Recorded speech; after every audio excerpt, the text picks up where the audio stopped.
Hello everybody and welcome to this part 53 of the Arduboy dev stream. And in the last video I said 57 and I don't know why I was thinking of 52, but just said 57. No, this was the 52 and this one is 53.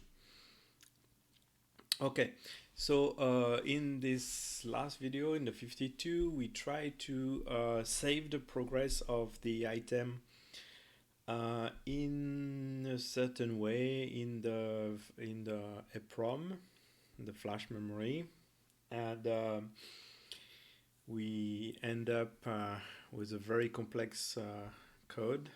At the end, I had a very long code, and yeah, I thought that was really too complicated and too much, and I didn't even write it. We compiled it, but we didn't not write, but run it.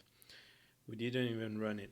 So anyway, outside of the video, I have think about it again, and I just rewrite everything. It's very similar, but much more simple. So I will show you that, and then we'll talk again about optimization a little bit. So, all right. So I have committed what we have done in the last stream, but just for you to, just for being able to make a diff basically, and to show you the difference. So obviously the biggest part was this very long and complex function here. All right, so the first thing I realize is that we have, yeah, we added a new dead item list, but then I realize, wait a minute, we already have a list of item in the map manager, and this list is the live item. So and when I implemented, I said, well, we can memorize the dead item, or we can memorize the live item is the same. And I thought, yeah, but the live item, we already have them. It's all the item in the current map. So when we are transitioning from one screen to the other, at the moment we do the transition in the I think it's in the begin switch puzzle screen, and this is the moment we call the function. At that moment, I can just check all the item that is available in the map manager, and then ask their alive property, and yeah, and then I know all the item alive in the current screen, and then I switch, and yeah, and that's fine. And then I wanted to update it, map manager item. So if I had to add a new item, I could just add it directly, set the flag and add it directly in the map manager. So yeah, first actually the progress namespace didn't need this extra list of that item. That's the first thing. And then the second thing I thought about is this. That was a bit complex to try to add in the flash memory all the item opportunistically. So I thought that would be much easier if we initialize the EPROM with all the living items. So that's of course that created a new function, but then we have all of them, so it's much easier to go through all of them. So I wrote that function. Basically here in the map data. So I just wrote init progress function and I called the init item here. And the goal was to call the, to add all the item here. And basically in the progress, in the init item, so we just write the address of the item given in parameter here.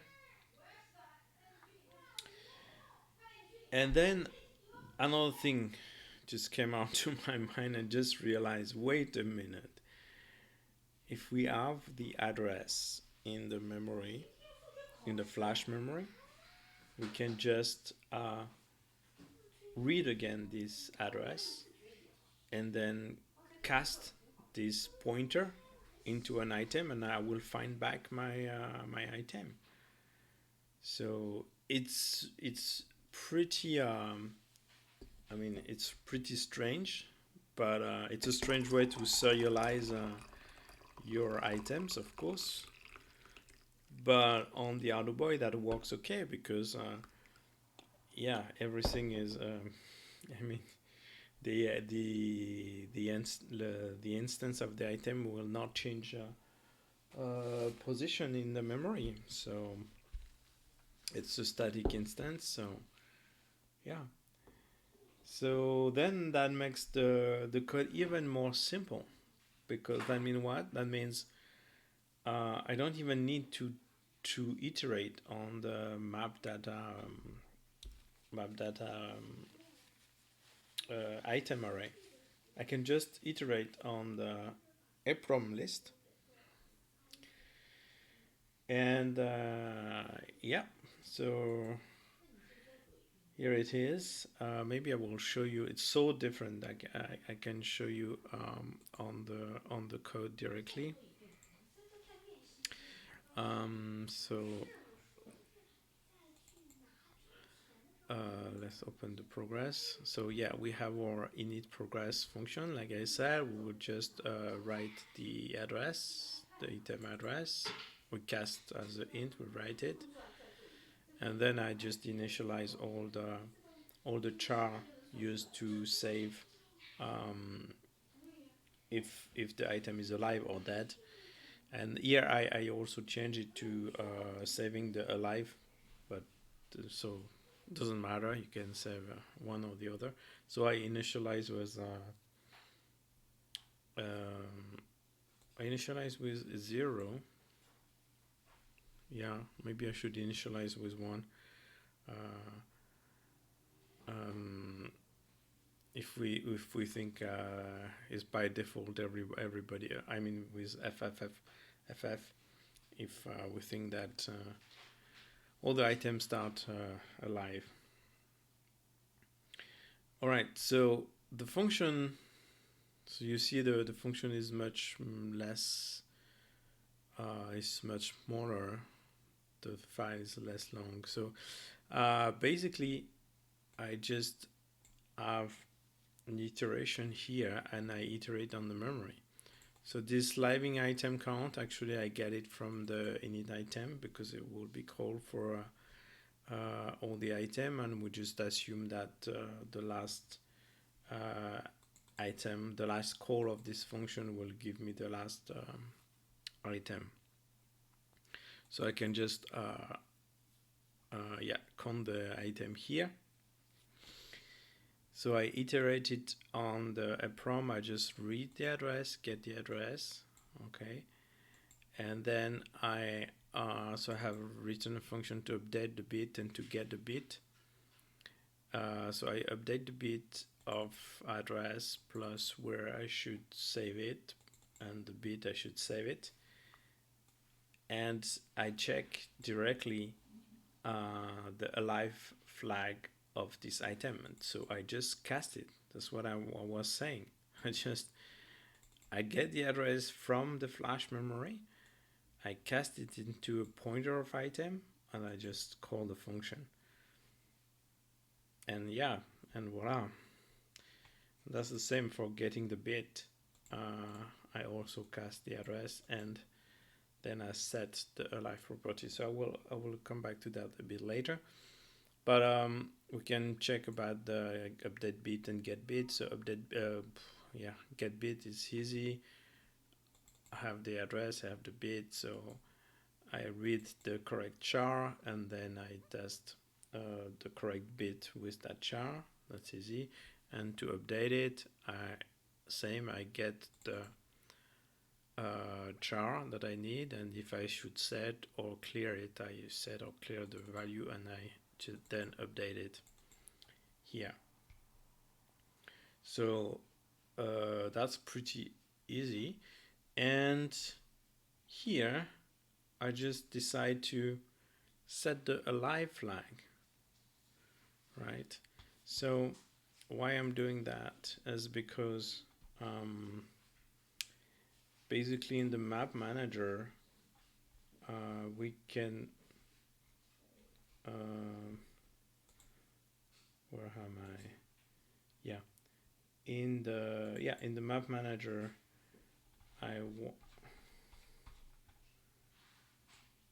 we don't see it. Let me see it in there, easier to find here. In the map manager, when I call the function to save and load the progress, I do it before calling the init that will call the init of all the item. Right, so basically this function, in that function I decide to patch the alive status of all the item all the instance that should be alive, or even clear the flag. So I patch it directly into the instance of the item. And since I patch it, then in the item class, I don't have my progress is item alive anymore. This function doesn't exist anymore. But I just read the alive status. All right. So if I don't need to respawn, if I'm not forced to respawn, like for example after the death of the main character, then my alive status depends on my current alive status. And this is correct because it has been patched, it has been overridden by the progress function, by the progress that load and save the progress. So yeah, you can see the save and load, progress and load progress function as a kind of patcher of all the alive status of the necessary item. So yeah, I get my flag here that has been patched, and then I can just set it. If I'm alive, I can just set it, can patch it in the flag, which again will be overridden here. And yeah, that works. So that means I also don't need the set item alive, and this function is not needed anymore. Right? So I mean, I can remove that. That means I can also remove this from the set property. So the set property is reverted to what it was. Right? Just a simple flag. So it's even less code here. And okay, so map data was just some test, I guess. So we just have the init progress function instead. That should call this. And the map manager, nothing. We just removed this. We don't. Oh, we just had it. We need it now. And yeah, and here in the setup, I just remove this for now, and I just call the init progress before the init, of course, to patch if they need to be patched. All right, so the progress here is yeah, it now becomes much more simpler. You can see that there is much more there's much less code. How big is that? Well, um, I can show you. So if we update here, let's update to here before our first crazy attempt. And if we compile here, so we are at 20,684, right?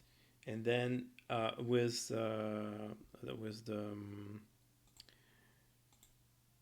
we have just one stalactite, okay, as an item, just one stalactite. And now if I update to here,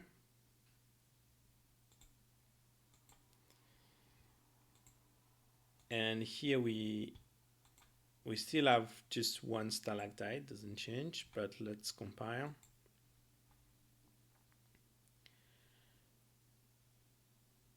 So it's 21,052. So basically, I have the number if you didn't write this. So basically, it's 21,052.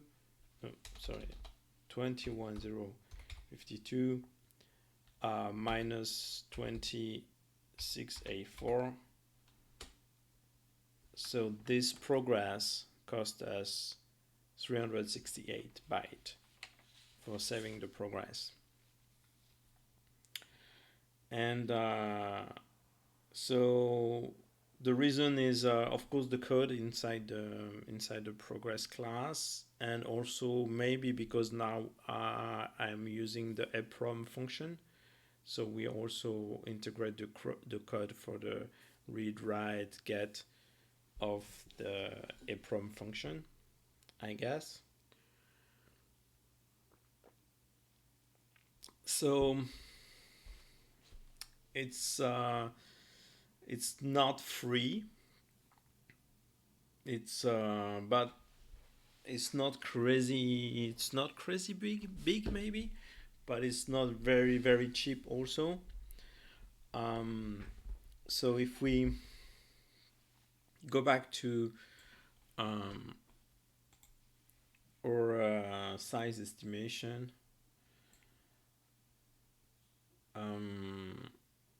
so I don't know. I feel maybe it's a bit too big. I'm not sure, but maybe. If we have also our idea of saving this, the char flag, okay, all the char for each screen. If we save it directly into the item class, not directly in item class, but in intermediate living item class, depending on the number of living instance, maybe, and with the code that will check it, maybe that will be a bit less than 368. I didn't try yet. I will probably try later, but I didn't try yet. So yeah, that has a cost, and the cost of embedding the EPROM function. Well, we can consider it like, do I want to save something in the flash memory for the game? So if yes, let's say I want to have the saving, maybe the sound. If you turn on off the sound, you want to save this, or if you want to save, yeah, maybe the maximum, your current screen where you were at, then we will need this function. So if we use the EPROM for saving stuff in the game, then saving this progress is almost free, I would say. But if we don't plan to save anything, if it's a game, yeah, you don't. It's like I said, it's a try and die. and you have to finish the game in one shot, then yeah, maybe it's not necessary to use the EPROM. So I don't know yet. I think maybe I will leave it for now, and maybe later we will refactor again and remove it, and maybe try to implement the just save the progress inside each item class, and hopefully um, we don't create so many instances. We'll see. But I will leave that for later. Today we can continue on our editor with this kind of with the code as it is now. I think with the new init function, init pattern, design pattern, it's quite pretty solid. So we can work on the editor and having our map working, and see how big the map becomes. And yeah. Here you can see also that I have measure some size. So I've measured also. I just print the size of the each instance. So this is just the size of the class of each different classes, right? So the statuette, the dynamic rat, the bullet crate, 12 byte. The storyboard block 7, stalagmite 8, enemy 11, stalactite 9, spike 8, our launcher 11. So yeah, actually it's the pickup that is the biggest one, but we probably will only have one, so it's really negligible. However, when you add an item, when you add this instance, you also add all the code, all the function that goes with it, right? Otherwise, if you don't have any instance of statuette, for example, then all the code related to the statuette is just stripped out from the final executable, the binary, and this is stripped out by the compiler, right? So that's why if I have one instance, one or several instance, but at least if I have at least one instance of every item here, then I will embed all the item code that we have written, and that's why we can reach 90% very quickly. So there is a cost, of course, of adding an item. But if we wrote all the code for the item, it's because we want to have this item at least one time in the game, for sure. We don't write code for nothing. So I also estimate the size of the code for each item. With no surprise, the enemy has the biggest program usage. The code of the enemy is the most complicated code, of course. No surprise also, the smallest one is the spike. Spike is something very simple, just kill you if you touch it. There's a small animation. And this code also includes the sprite itself, because the sprite is only used inside the code of the item, and if the code of the item is stripped out from the binary, then also the sprite, I think, is also stripped out. I'm not sure, but I guess the compiler is doing this, yeah. And also this three one, actually it's not exactly adding up, because we have the pickup item class in between. So there is some code that is share in between these three. That means if I just add a statuette, I add 480 bytes. If I just add one dynamite crate, I add 494. Same for bullet crate. But if I had all of the three, I don't really add the sum of this, because there is common function in the pickup item class.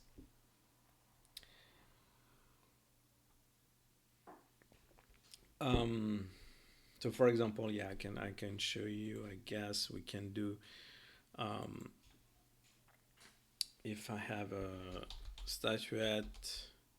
Let's compare just with the statuette to see the size.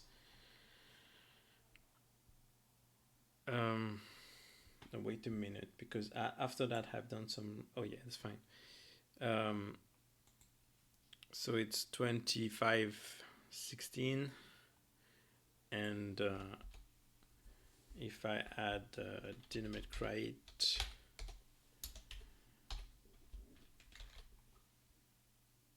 uh, 2515. Okay, so um, 2868 minus 2516.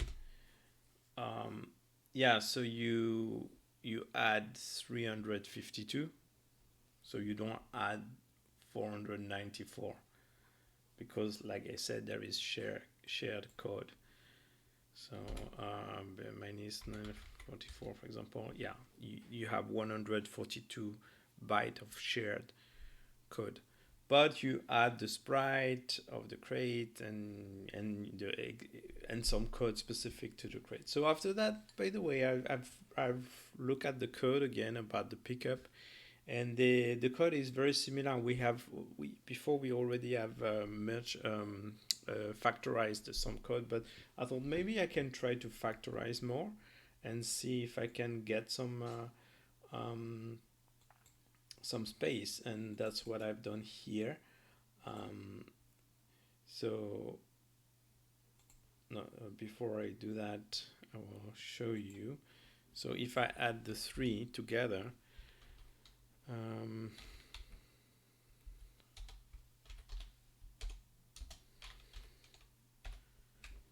all right, so if we have the three,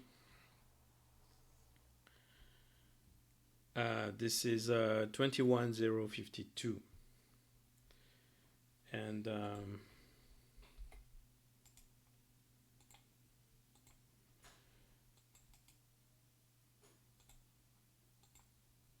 if I after this I should have.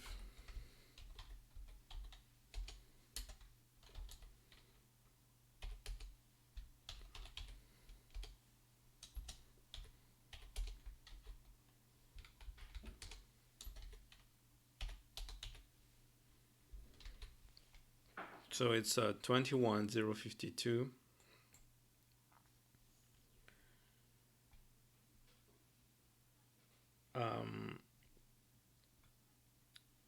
And now it's 208094.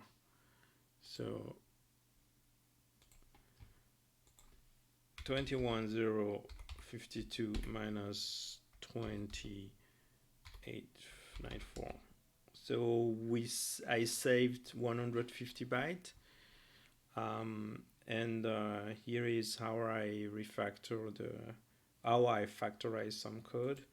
So basically, the update function was very similar, but there was some specific stuff. Of course, the sprite itself and the sprite dimension, the update parameters of the shining star, and of course this. So this is very very specific. So basically I end up by just keeping that. So basically I made a function where I pass all the different in parameters of the function. So like the sprite, the width, height of the sprite, and just a value to tell if it's a crate or not. So the pickup item, the function, you find it back here, and now I can use this as parameter, draw the sprite, and if it's a crate, I just have different shiny star parameter here. And but that's the same. I return true, and the only thing I kept is If I return true, I change the bullet counts either equal or this. I tried to say, okay, let's go crazy. We can pass the variable of rig as a pointer or to the item, but then it's difficult because the bullet, the statuette, you just add one, the bullet you reset the value, so the codes start to be very different actually. And yeah, the statuette you just add one. So yeah, that was just a small refactoring when I was thinking about looking at the item size. So now it's the size is about the same if you take one separately. It's the same size because I just moved the code to the base class. If you instantiate just one statuette, you exactly have the same footprint. But if you instantiate the 3, then you save some memory. And maybe there is more optimization that could be found somewhere in some items. I'm not sure. We could think about it. But let's leave that for later, okay? So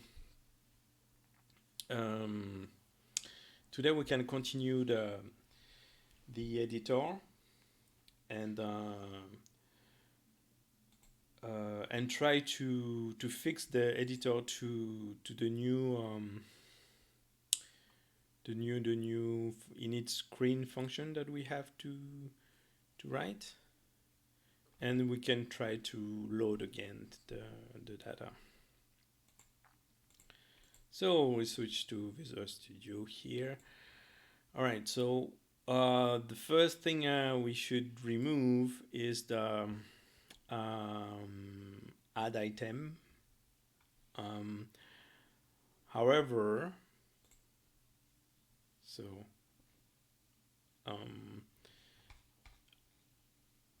not for the respawn point. We still need the respawn. So here, this memorize checkpoint, we still need to do it, but this map manager add item, we should remove it because we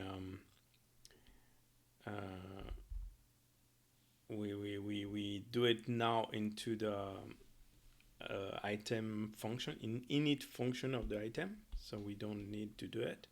So basically we just need to do it for the rig type.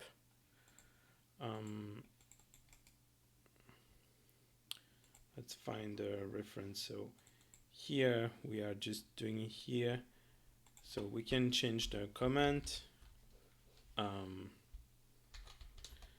add a checkpoint if we need to.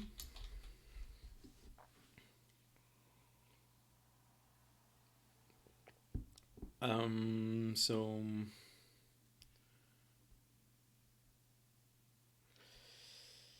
I will also rename the function. Let's rename it right checkpoint.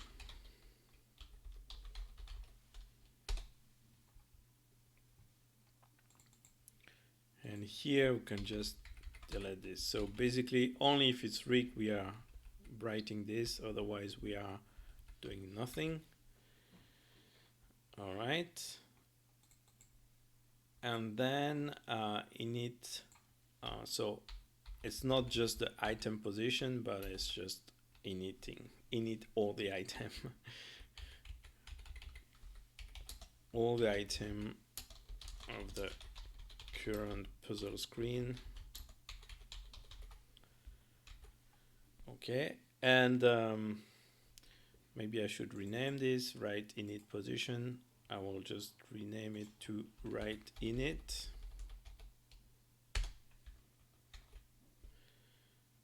Okay. And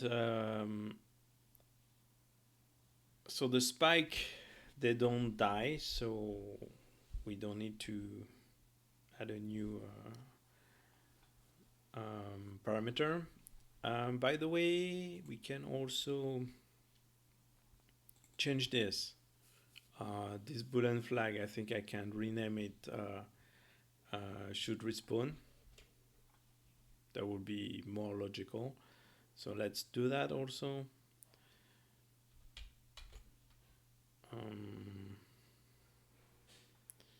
And it's, I guess it's not in the item.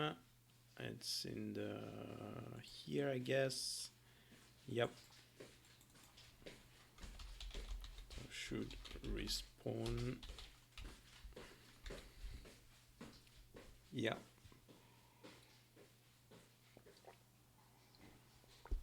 Okay. And then we can try to add a living item like an enemy, for example, or like a statuette. Let's do a statuette.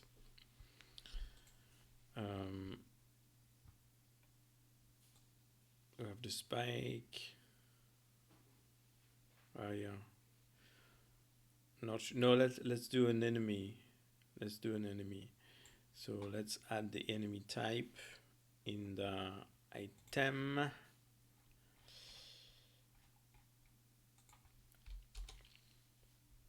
So we should have different type of enemy. So mummy and skeleton and scorpion.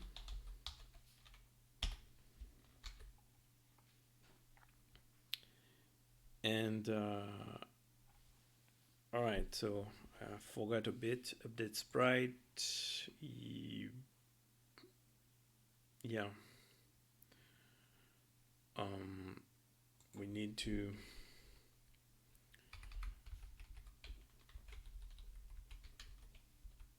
add the image also for this one.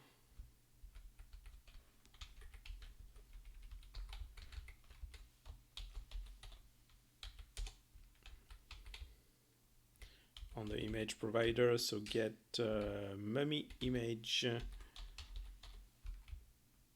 We don't need the mirror flag.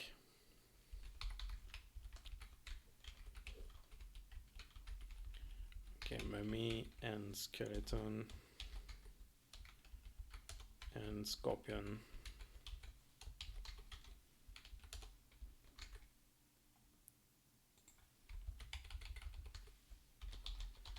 The skeleton image and get scorpion image. Okay.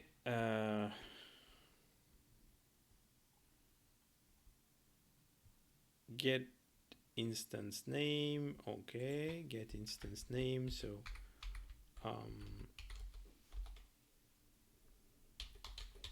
case type mummy.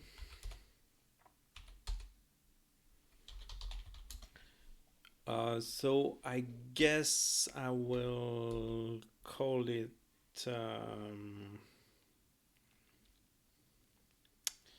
yeah, I can call it all enemy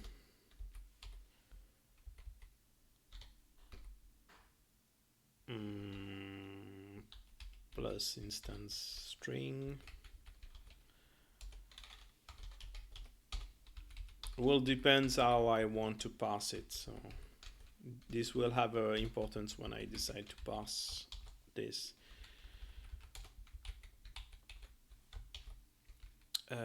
Skeleton and scorpion.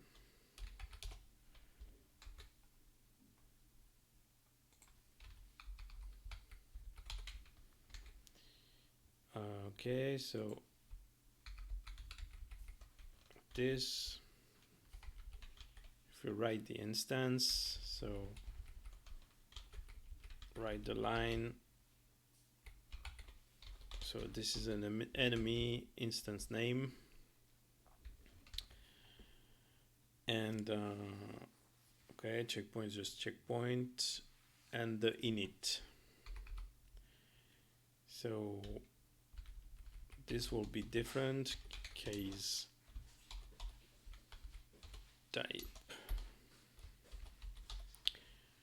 So I kind of forget which flag should be should be used, which special flag should be used, special 2, etc.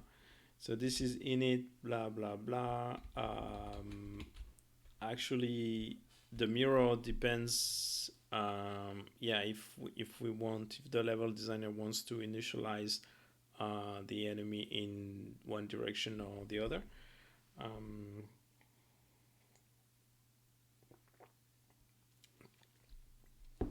But we will handle it later with the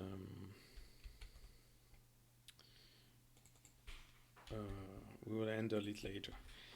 Okay, none for now, and let's, so here we need to, yeah, actually just should respawn,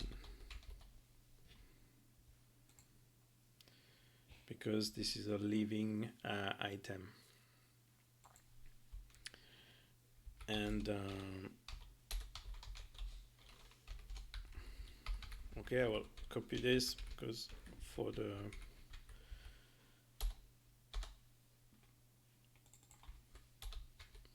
special, I think it's special 2, something like that.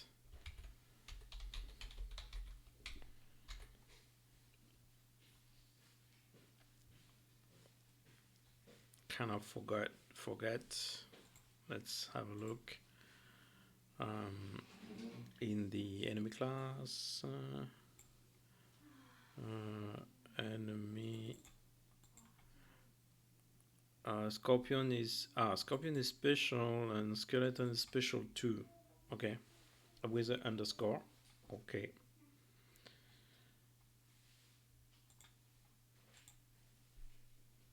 So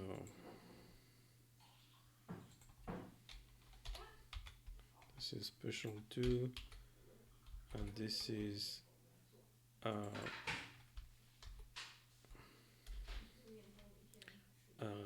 skeleton, yeah, and this is scorpion. Okay, and the rest, okay, doesn't need to be changed. So now we need to write the function.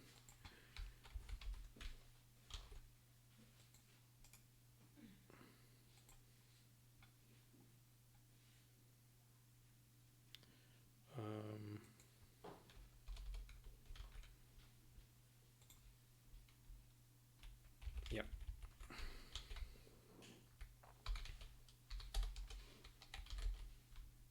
So basically that will be something like this one.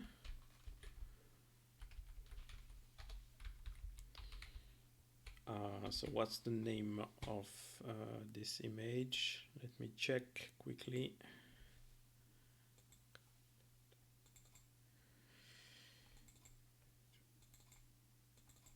So skeleton, scorpion, PNG, and mummy, PNG. Okay, no surprise.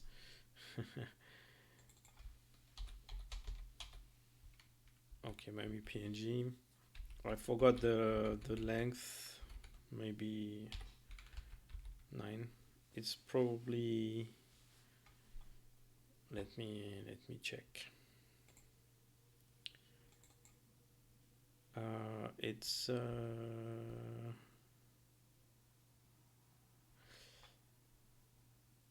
16. Yeah. So, but it's 1, 2, 3, 4, 5, 6, 7, 8, 9. Yes, it's 9 also. 916.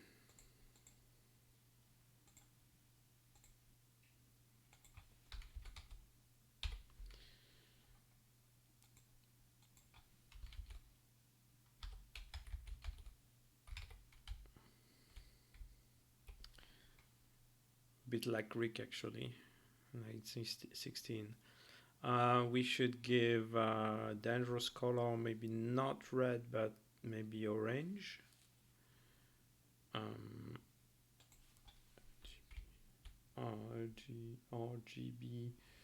RGB for orange. I need what? This? Maybe. Okay, we'll see.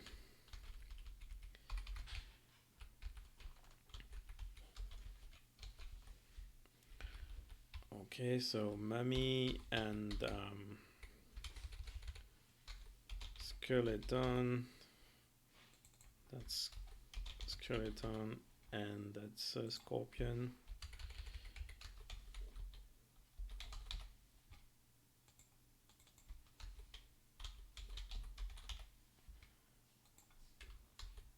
We can use the same color. Let me check the size of this image. The skeleton is 1, 2, 3, 4, 5, 6.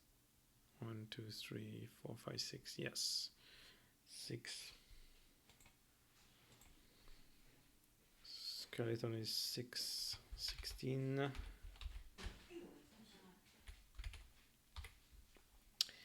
And the scorpion is 1,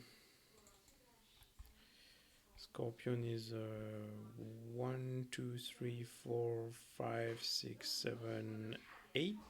Seems to be 8. 8 and 4. 8, 4.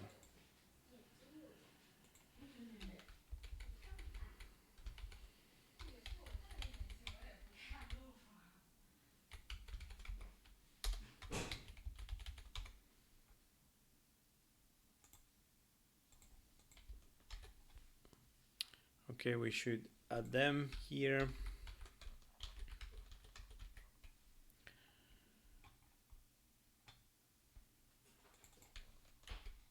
This is the you probably forgot, I'm not sure, or you didn't see it. This is for the old tool image.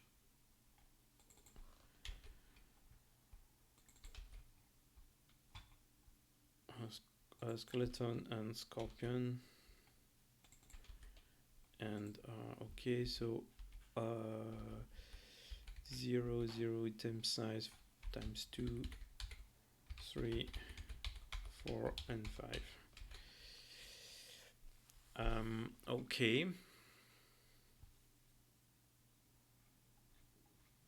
Let's try this.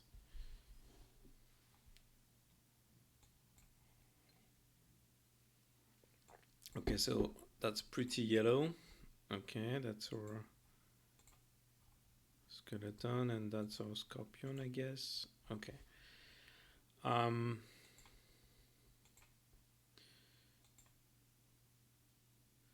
The drawing is wrong here, but I will fix that later. It's not the point. Let's save it like this. Maybe here.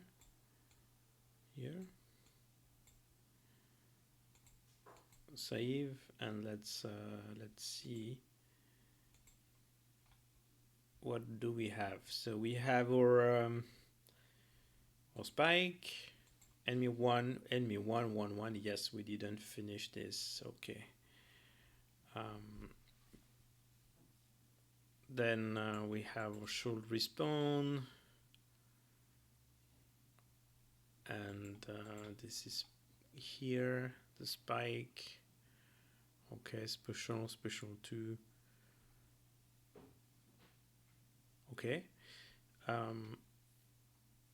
Memories checkpoint. Yeah, I think I think it's okay, except this, of course. So let's fix this. So it's in a function that compute the number of instance in one screen.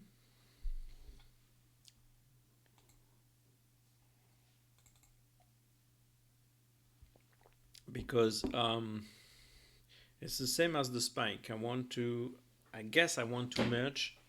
Yeah, I want to merge it. Yeah, I want to merge all the three type of enemy into one. So I guess we need to refactor that code, because it seems we have a common pattern here, where we should merge several type into one. So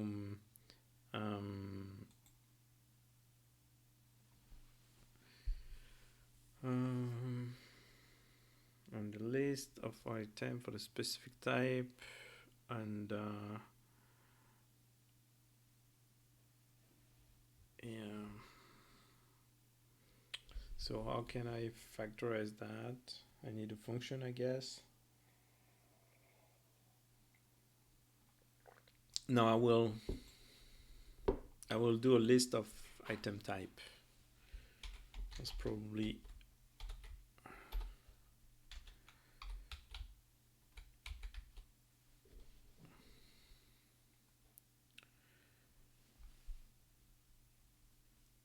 and I will store everything into the first one.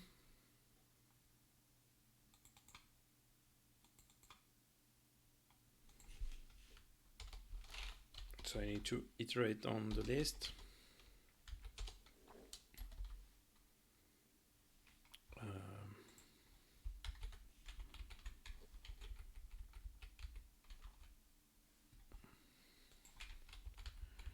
So for each item type, that's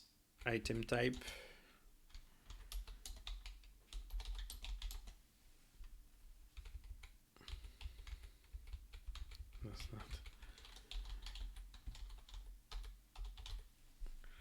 For each item type in item types, if this contain this, then so I will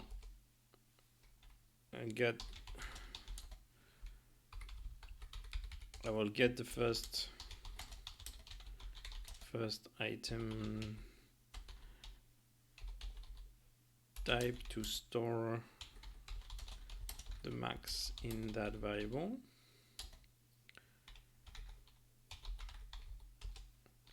So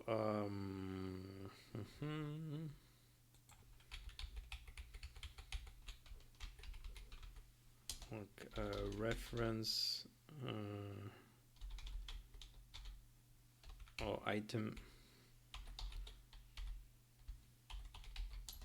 type reference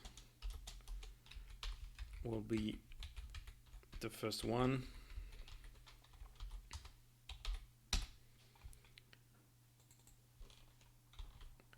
And then so I iterate on all the item type. If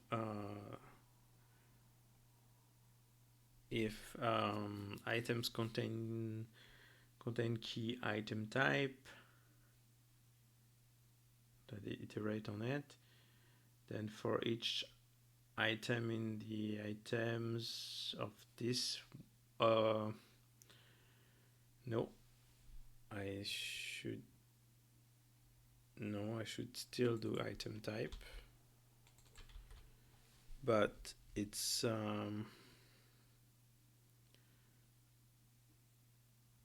so where should I put it?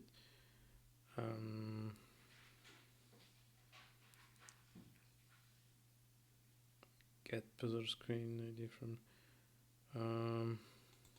max count per screen. Yes, actually I don't need. That's correct, actually. I will just iterate on all the list, and I will yeah, I just increase the that's just enough. And then I can remove this.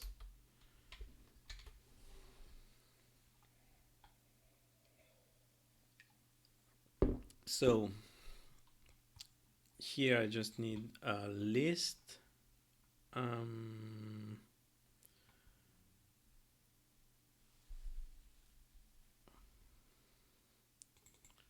right instance for all the item type. Okay, this is where I should have all my, or should create my list.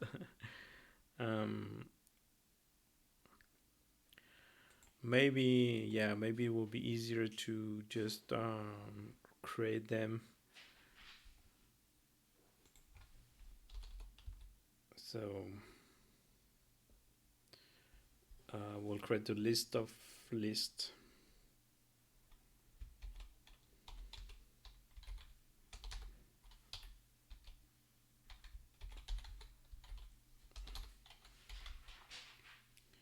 Of item type.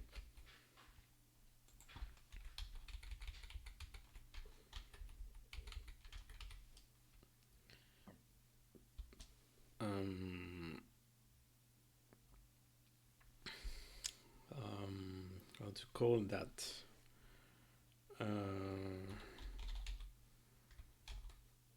Similar types. I have no idea.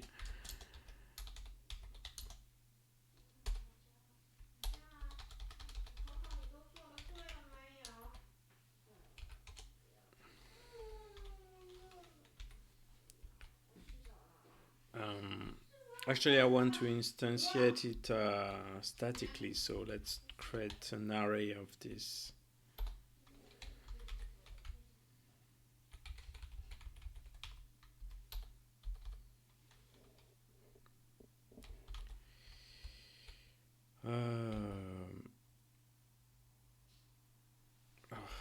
To initialize an array is always a nightmare in C#.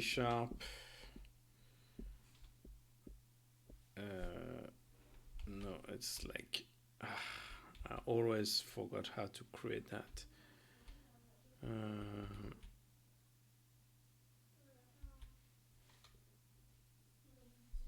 It's new.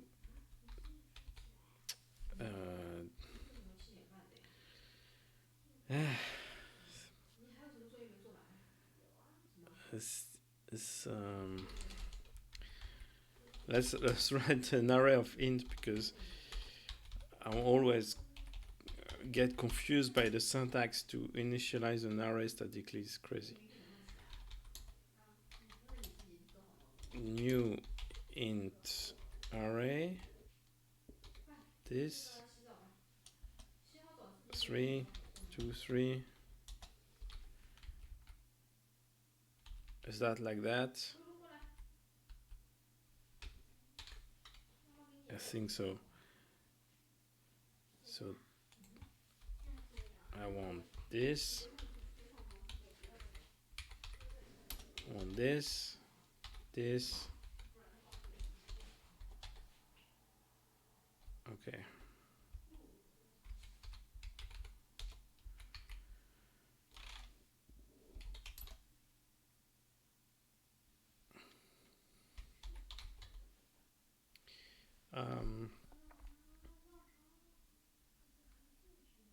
Actually, I also want to initialize this array.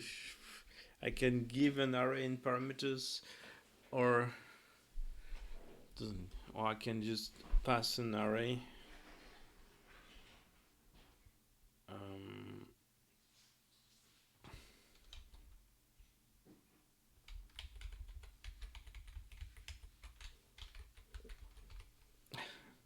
The syntax is a bit verbose, actually.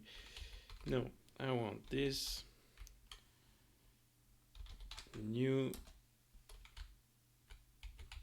We'll create an array for making a list. I don't need a list. Let's create a double array, double size array.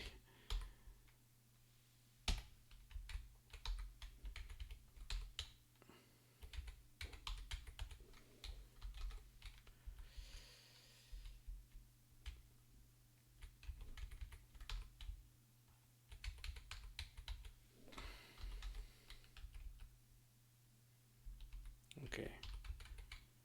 So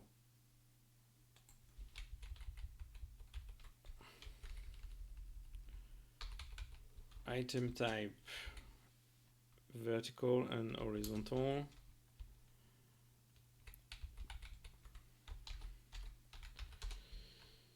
Okay, horizontal spike vertical, and then I want the same for the enemy. Let's move it a bit here.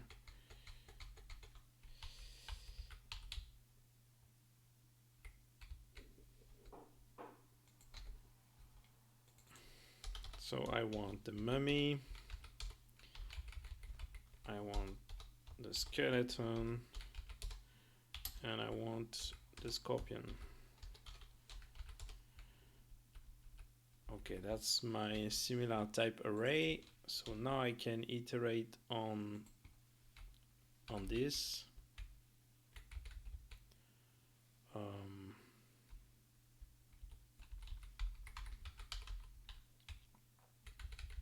So I don't need this special case here. And let's do I don't want to write a for each, so let's write it here.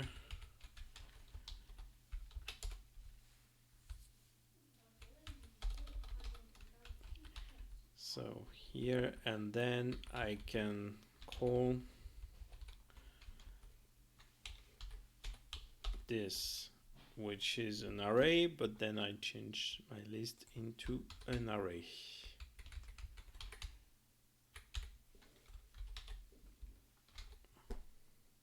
All right, so let's try again.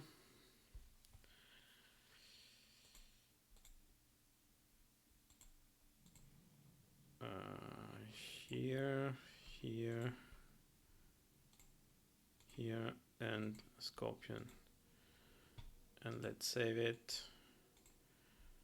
Let's have a look. And we have 3 spikes. Not good.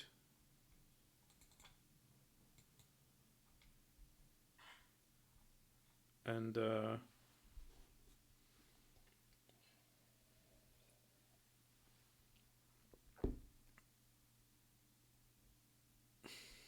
yeah, doesn't work.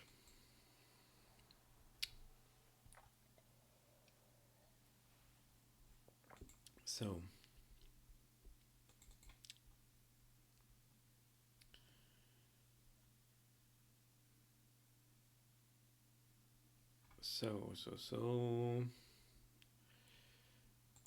get max item, similar type. Yeah.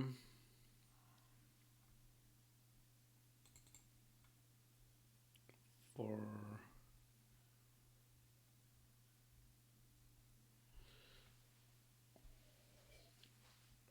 let's step inside because I get confused.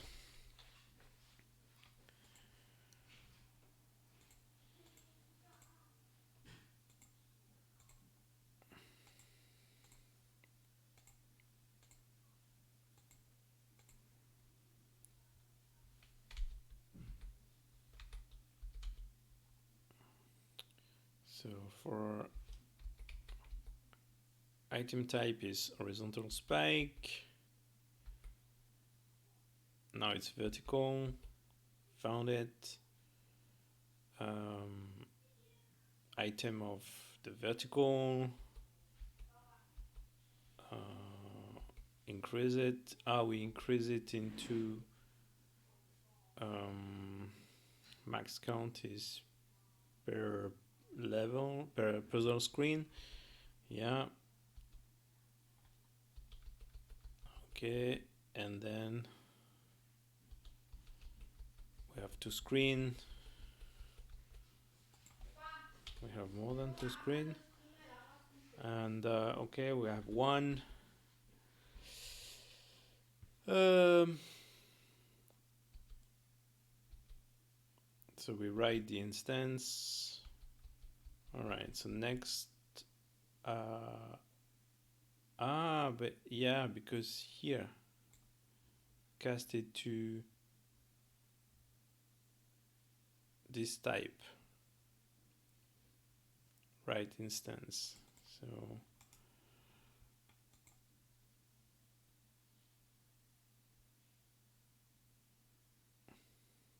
okay, yeah. Should not be 1 or 2. It should be maybe similar type of I.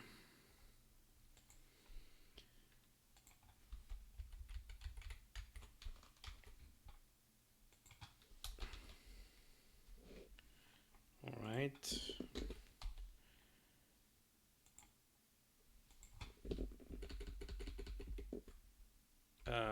And I guess we can take the first one.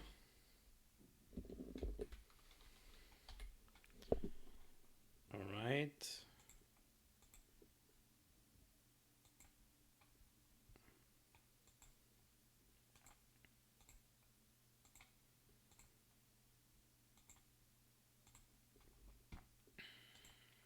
Save it. And let's have a look. All right, so we have spike 1, enemy 1, enemy 2, enemy 3, but this is not correct. So it's correct for the instance, but not for initialization. Okay, so init function. Yeah, so I guess this one we have cleaned the code here. And now write init function. So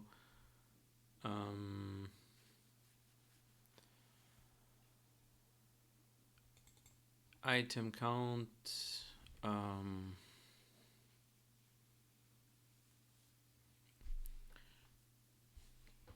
get item on screen,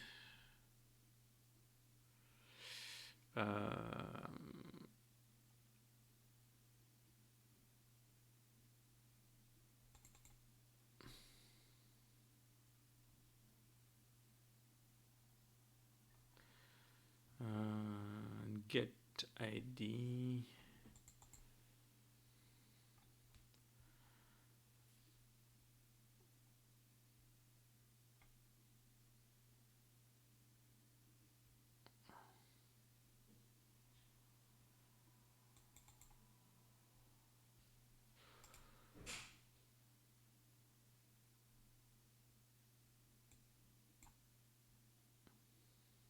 Okay, so that's another specific code here.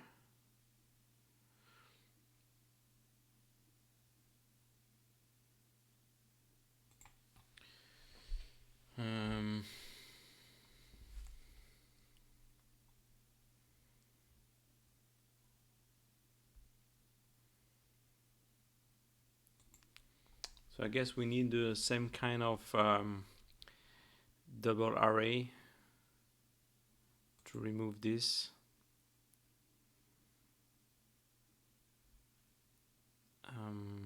Yeah.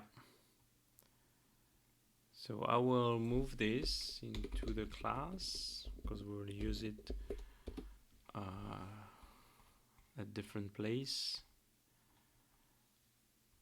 Maybe I keep it into the right part of it.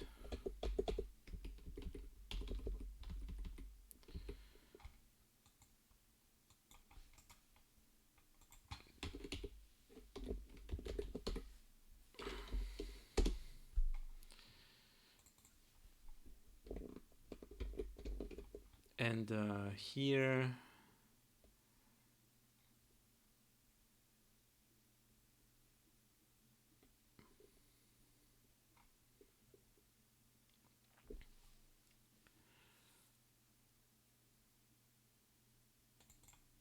so iterate on all the item on screen, and yeah, item count should be initialized with this length.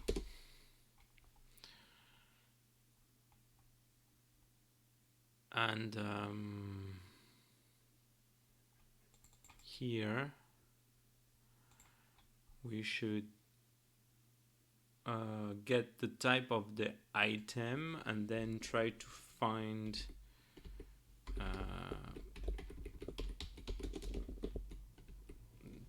the item into the which list it is.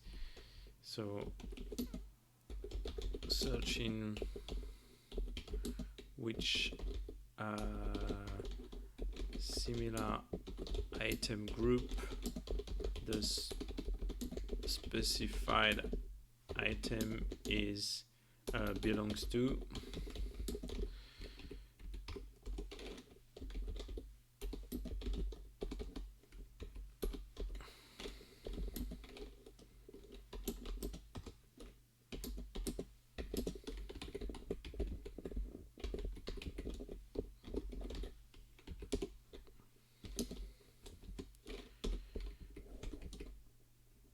So if item type, actually I don't need to cast it, so equal, no, not this one, similar type, the I contains, there's no contains, it's an array, so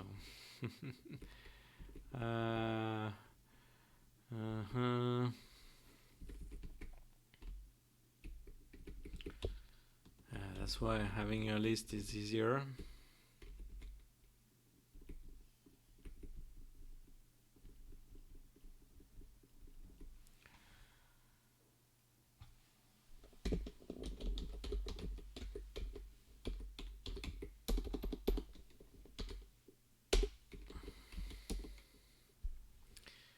So if it contains it, then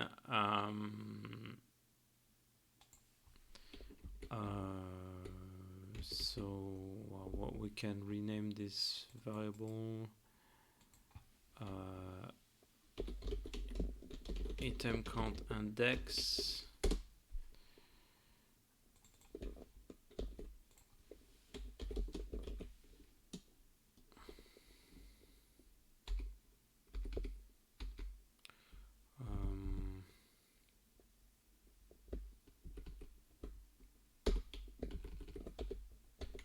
Let's just do that.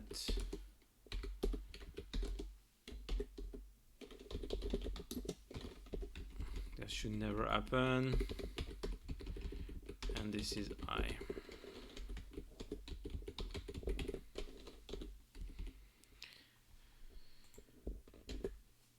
Alright, so I will change to a list.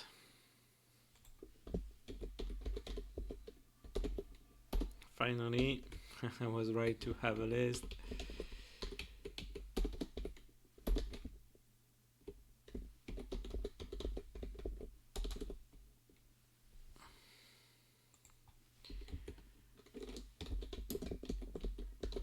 Like new list.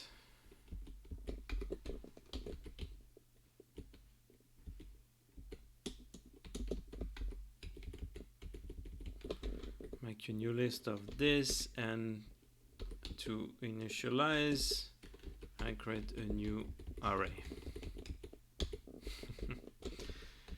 And the garbage collector is happy with that. Yeah. All right, so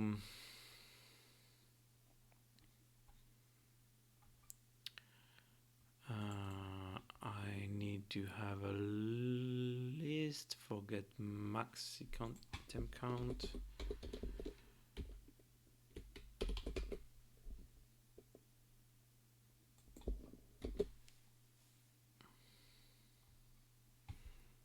Let's try that.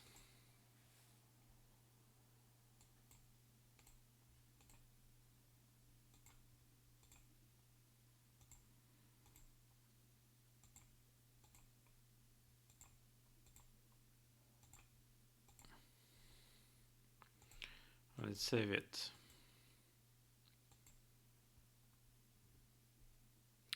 So we have our 2 spike and enemy 1, 2, and 3, and now we have enemy 1, 2, and 3, which is good. Yes, seems good. All right, and now we need to write the progress function, and I think the saving will be done. So let me check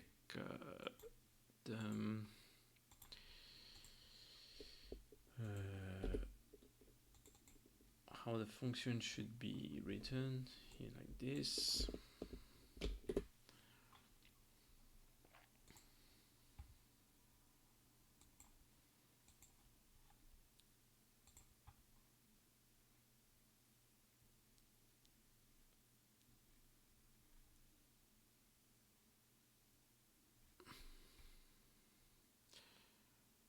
Right, init function array, we can do it after here.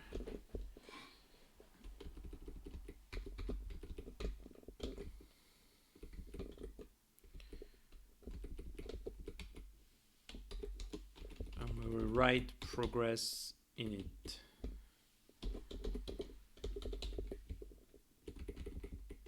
Progress init function. We need the writer. I don't need this.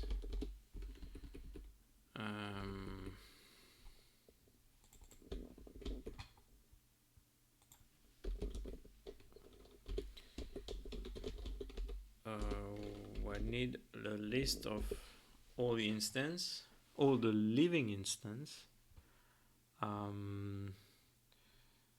So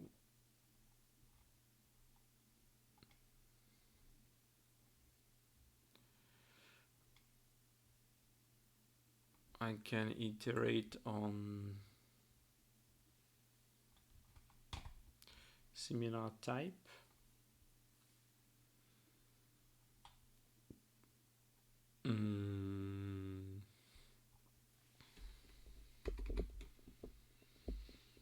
Maybe.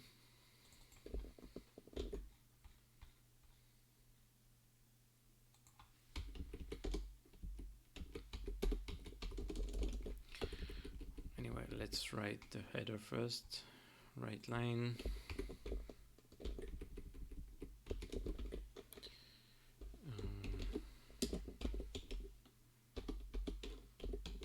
This function is to init the progress of living items in EEPROM.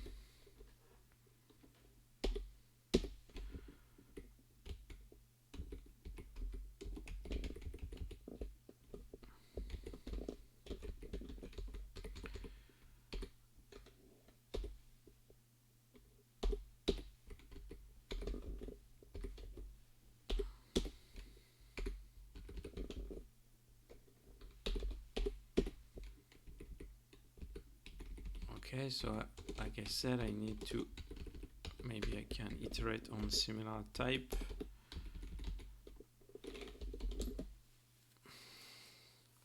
Not really, actually.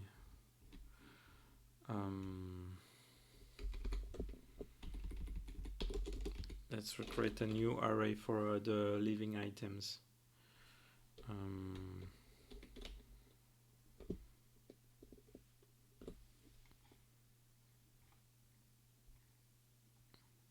Or maybe I will just place it next to the other one. So if I change one, I will change the other one.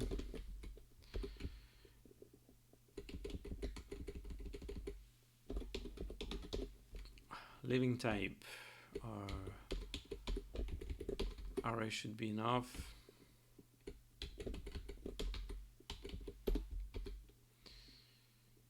And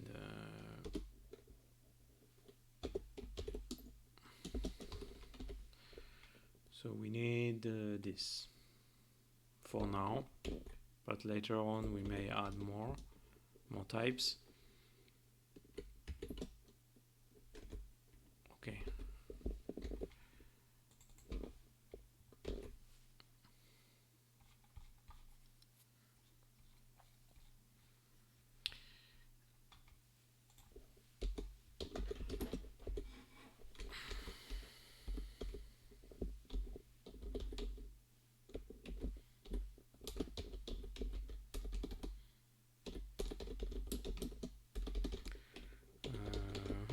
Item type in living item type. Get me. It's what? The type is what? Is item. Yep.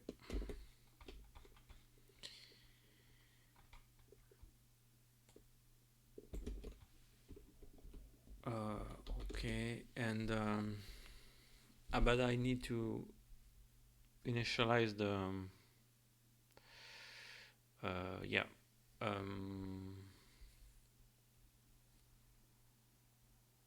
No, actually I should iterate on the, yeah, so I iterate on the type, then I iterate on the items, but yes, I should not call, I need to iterate on the instance actually.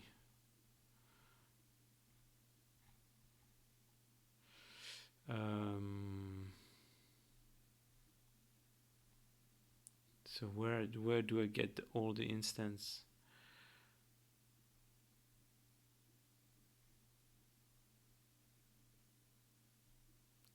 Write item instance.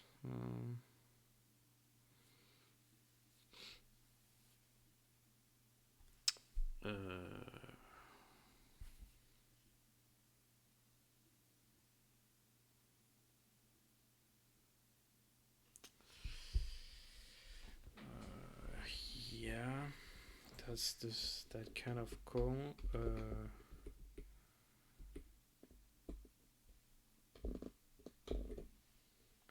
That kind of count, yeah. But I don't iterate on similar type, just on the living type.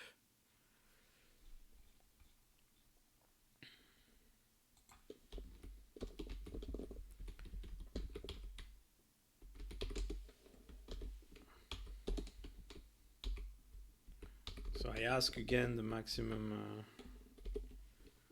item count for this type, and then I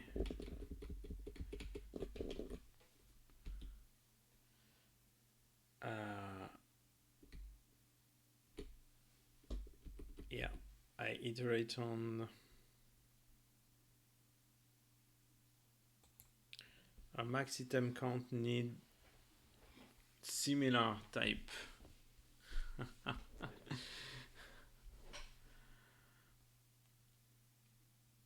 All right. Then we can do the difference inside the item. So let's do a similar similar code as write item instance.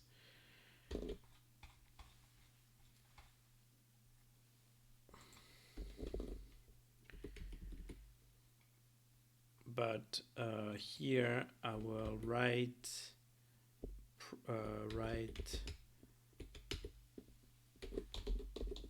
progress in it.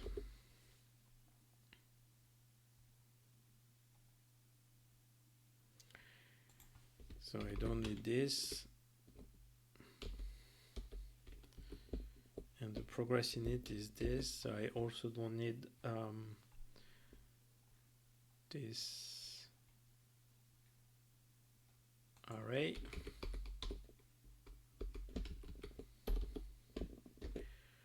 And in the item, I need to write this.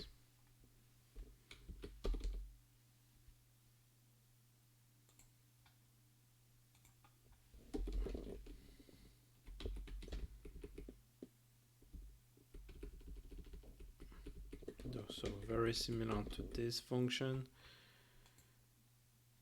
And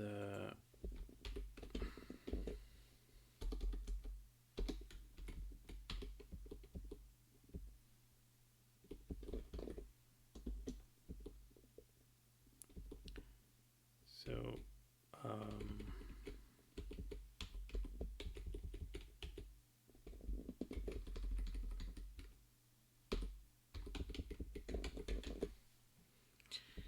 I need the instance number. Yeah.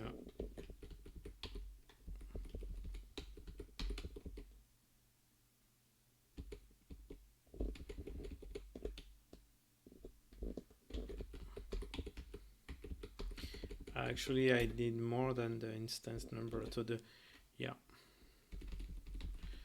So for the spike, nothing. For this, and okay. So that's the function is write progress init.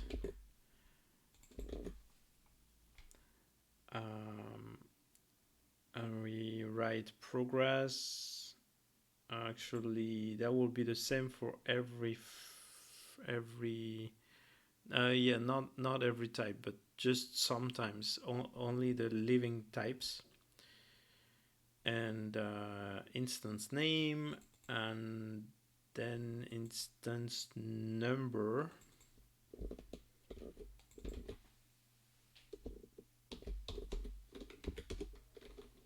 But it's the global instance number.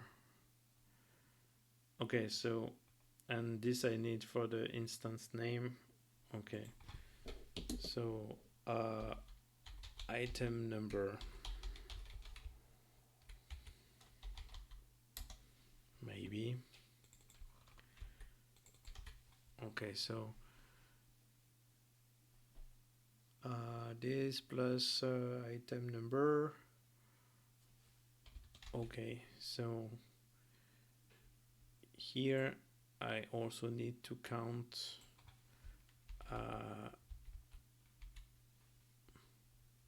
no, I will call it instance count.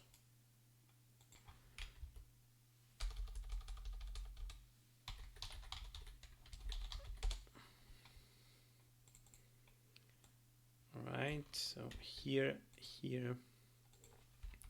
can initialize with 0. The first one should be 0. And then we can give it here and increase it. Alright, that should do it. This is right line. Yep. Let's try again.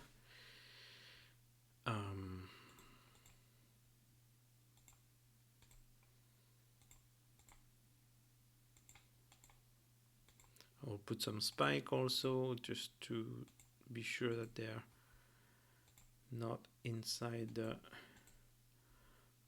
init progress. So what do we have? I forgot the tabulation. Some space, init progress, enemy 1, 2, 3, and that should not be 2, 3, 4. That should be 0, 1, 2, 3. Okay. So two things here. I need a tab, and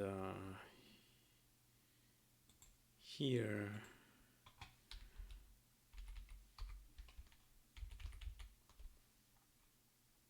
I need I need to align, and here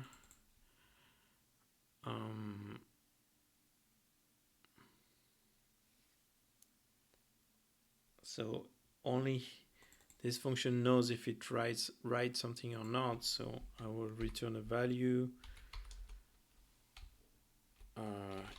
if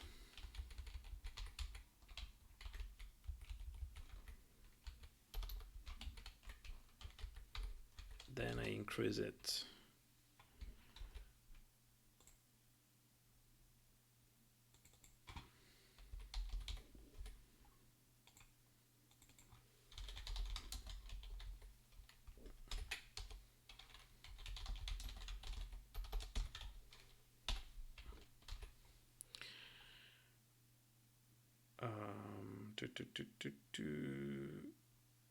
What? Okay.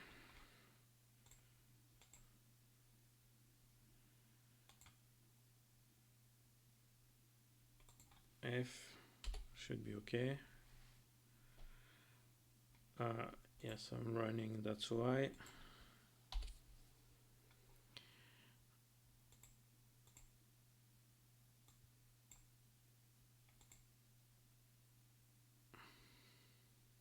I want to undo it. There's no undo yet.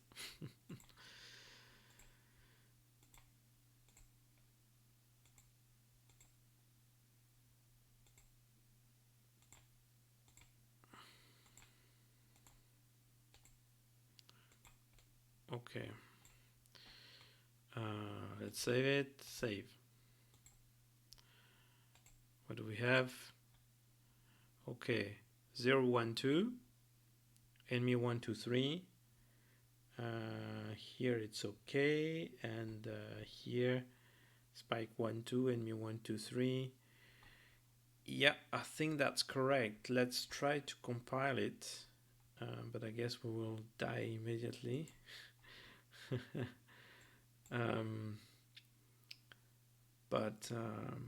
Yeah, we can try to compile it at least.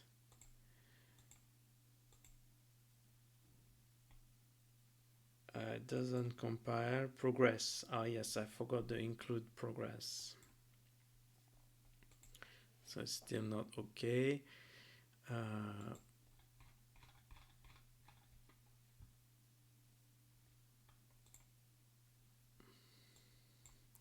So the right of the header, right header.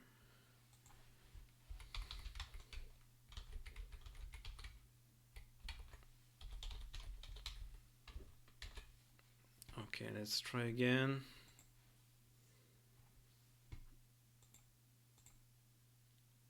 Let's do something.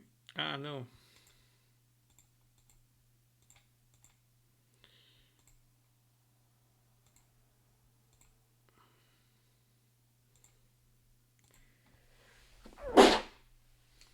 Sorry.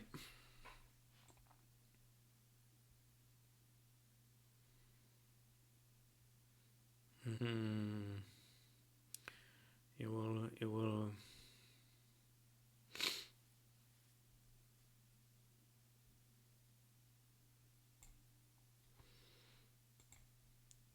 Let's block him here. Otherwise, he will run on me. It will be difficult to test it. This one we can place it here, and Scorpion maybe here, and here can be here.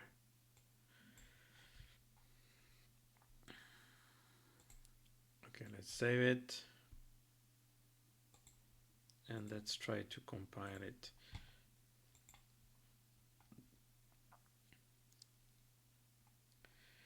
It compiles. Let's try it. Let's try.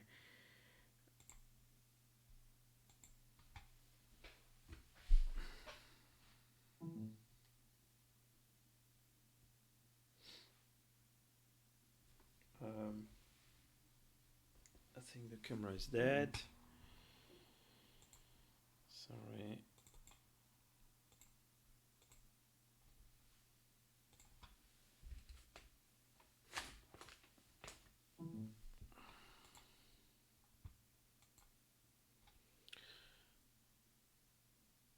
Okay.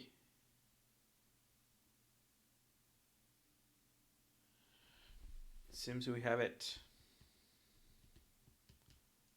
And I guess, ooh, what is that? We have a bug. All enemy died.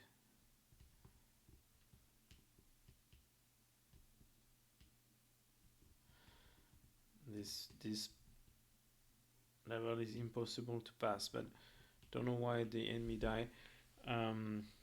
It's not the same instance, so Yeah, there's a bug somewhere. Let's die. The enemy doesn't respawn also. All right, so let's commit this because I think we have repair or editor. Um,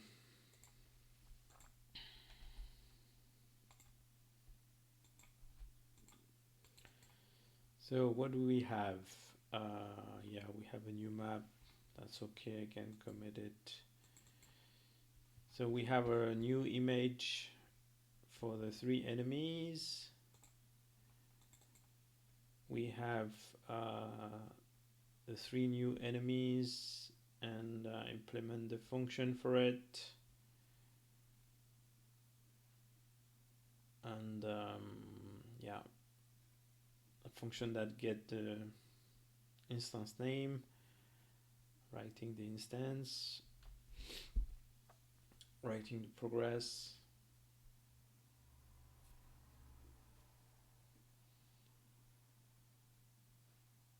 rename this variable, and yeah, writing the init function. And in the map data, okay, we have list to group progress, and here we remove all hard-coded stuff.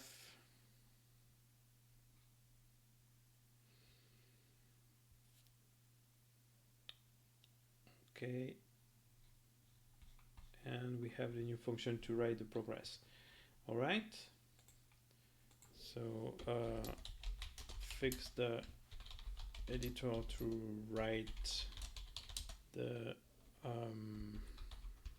map data according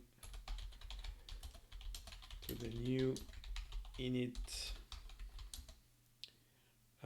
design pattern.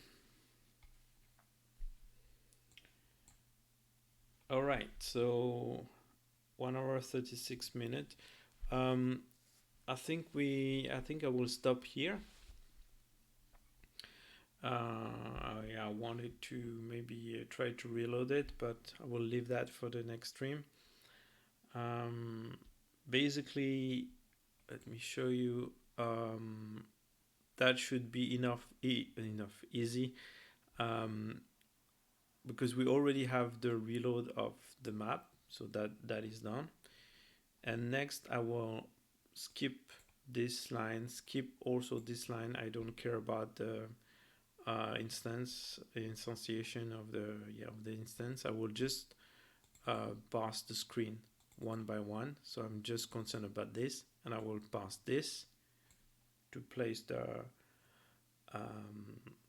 blue respawn point, and I will pass all this init function, and I will use the name of the instance to know the type of the item. So that's why I name it like spike 1, spike 2. So I don't need to pass this and that. I just need to pass this. I don't want to, I know you could choose any name, but like I said, to simplify the parsing, we can just have some naming convention. So I just need to pass this line, and these will be the parameters that I will pass. So of course the X and Y and the flag, and this I can just ignore it, right? And for each line here, we will just create a new item in the editor, because in the editor we have every item is different instance. So that should be quite easy to parse, actually, not that complicated. And this I don't care, and this I don't care. So we only need to pass this init for each screen. The maybe that should be okay. The coordinate is global coordinate, so I don't even need to know in which I don't even you don't even need to pass the init screen. I just place all the item at the right world coordinate, and that will be easy. All right, so yeah, I think that's it for today. Yeah, next video we can do a reload. That means we will have a first loop of the editor working. We can save and reload, and when we have that, we can start to do real functioning level, I will say, and try to fix the bugs, because here I've noticed some bug that probably I have introduced when I did progress saving. So outside of the stream, outside of the video, I will fix this bug that we have seen, that the enemy is disappearing, 2 enemies disappearing when I kill one. And yeah, in the next stream we will do the loading. So hope you enjoy. As usual, if you have questions, leave them below in the comment, and see you in the next video. Bye bye.